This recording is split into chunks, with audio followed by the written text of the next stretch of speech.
So, what is the most important thing that I can tell you about police reform going forward?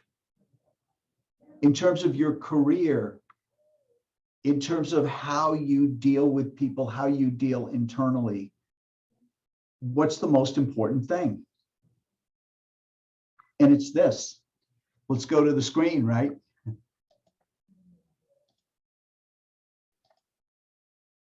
Untruthfulness.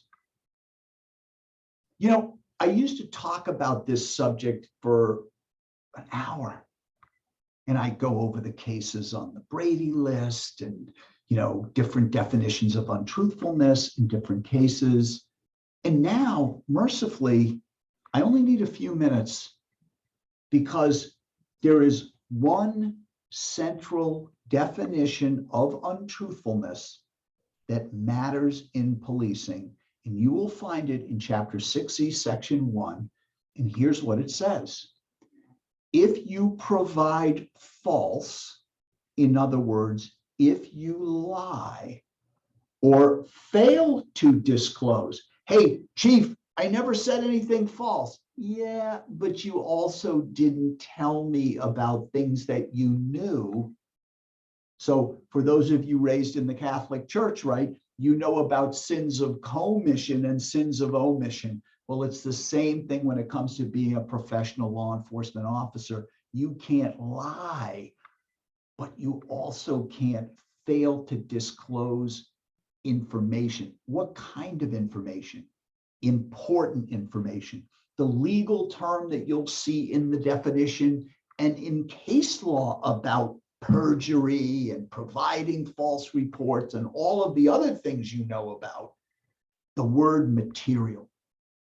Material simply means to me, would the person making a decision benefit from knowing what you didn't disclose?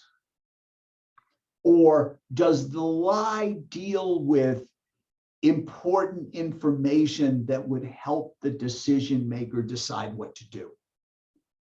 Well, where is untruthfulness prohibited? In any testimony. Oh, but it's only a clerk's hearing. In any testimony. But it was before the grand jury. But it was a district court case. But it was a plea hearing. But it was a civil case. But it was in federal court. In any testimony. If you are providing under oath testimony anywhere, you have to tell the truth now, or any criminal justice document. What does that mean? It's undefined. My definition, until a court tells me otherwise, is anything that is written down that relates to your on-duty activities. The cruiser log, the incident report, the supplemental report, the entry into the CAD system, your field notebook, right? The inventory that you filled out, the inventory sheet you filled out before the vehicle was towed, the property receipt, and on it goes. My question to you is, did you write it down when you were on duty, and does it relate to the duty that you're doing? If the answer is yes, that's a criminal justice document. We expect it to be truthful. Or any internal affairs or administrative investigation. Oh, well, John, the captain was just asking me about sick leave abuse or inquiry. Why do you think they added inquiry? Because you may be able to say, well, it wasn't a formal investigation. But it's going to be difficult for you to say, oh, it wasn't an inquiry. It was an inquiry. So all of these internal issues and investigations and times when you need to be questioned about things, that's going to be covered. And if you've ever heard me talk about this before, you know that I always present as a cautionary tale a case I'm going to talk to you about right now. Hinnis versus the town of Shrewsbury. What happened? Typical cop stuff, right? Officer in the dispatch room, and he's got a desktop computer open and he's on his Facebook account and he's communicating with people. And it's like, hey, anybody want coffee? Gets up and he leaves. And in comes Officer Kinnis. He sits down behind the computer and he thinks, this will be hilarious. And he gets on the officer's Facebook account and he begins to send out messages like he's this officer, and they're outrageous messages. I won't go into the first message to the guy's wife. Like, let's just say some terms were used that, outrageous, right? Well, you know where this is going. The original officer comes back. All of a sudden, he realizes, oh my God, look at these things that have been sent out under my name. I'm going to need 20 years to dig out of this. And he's upset, and he should be.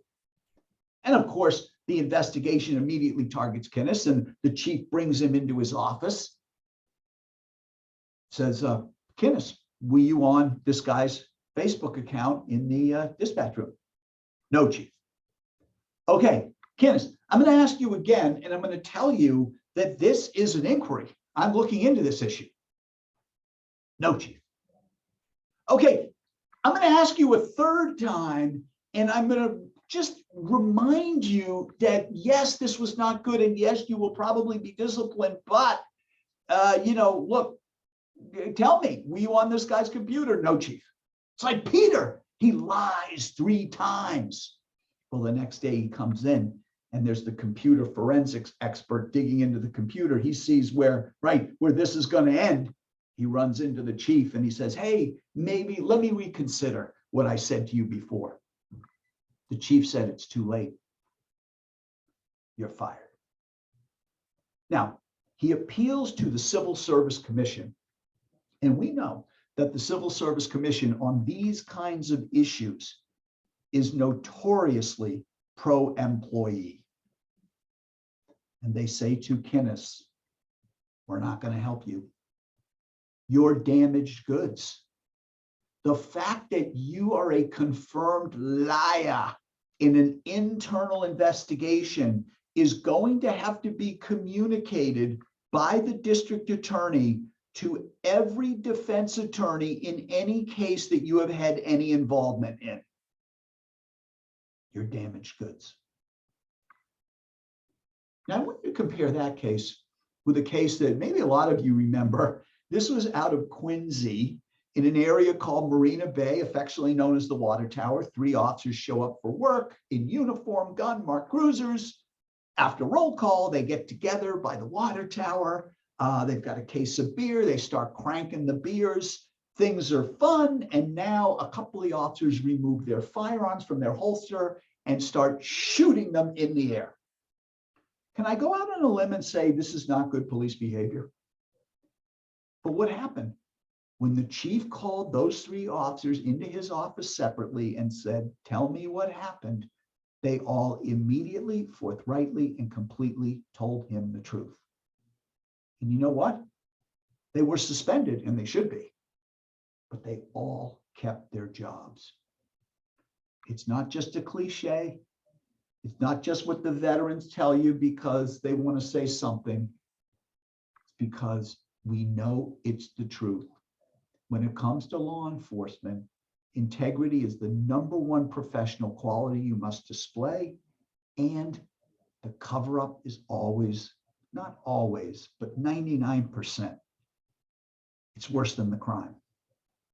And so I know it's a little sobering. I know you sometimes get sick of me being the self-righteous lawyer here. I try not to be, but consider it just my giving you this information, because I do believe when it comes to Massachusetts law enforcement, this is a new day, and untruthfulness in any form, in any matter, is not going to be tolerated. And it really is going to be the thing that's going to be career ending for a number of people. So I know you'll get the message and you'll do what you need to do and you'll do what's right.